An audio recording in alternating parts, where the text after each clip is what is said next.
नमस्कार मित्रांनो, मी हरिश्चंद्र पुन्हा एकदा तुम्हाला सांगणार आहे सिनेमातल्या शूटिंगबद्दल. पुन्हा एकदा माझा आवडता हिरो धर्मेंद्र याच्या संदर्भात. धर्मेंद्र हा एक असा हिरो होता की हिरो कुणाला म्हणायचं याचं जर आपण एक हे बघितलं तर धर्मेंद्रामध्ये जी काय टॅक्ट होती किंवा जी काय बॉडी होती किंवा हिरोची पर्सनॅलिटी जी पाहिजे ती परफेक्ट म्हणजे धर्मेंद्रकडे होती. तर धर्मेंद्रचा एक चित्रपट आला होता, एक महल व स्वप्नों का. तर ह्या एक महल व स्वप्नों काचं शूटिंग खंडाळ्यामध्ये चालू होतं आणि हे शूटिंग बघण्यासाठी मी गेलो होतो. तर शॉट असा होता की धर्मेंद्रचा फायटिंगचा शॉट होता आणि धर्मेंद्रला 4-5 जण मारतायत. तर असा तो सीन होता आणि त्याच्यामध्ये धर्मेंद्रला एकाने समोरून फाईट मारली.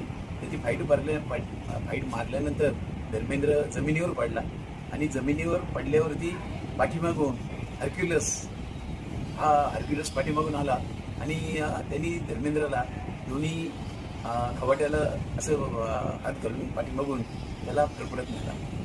तर ते जे त्याला फरफडत नेला तर त्यावेळेस शॉट तर संपला.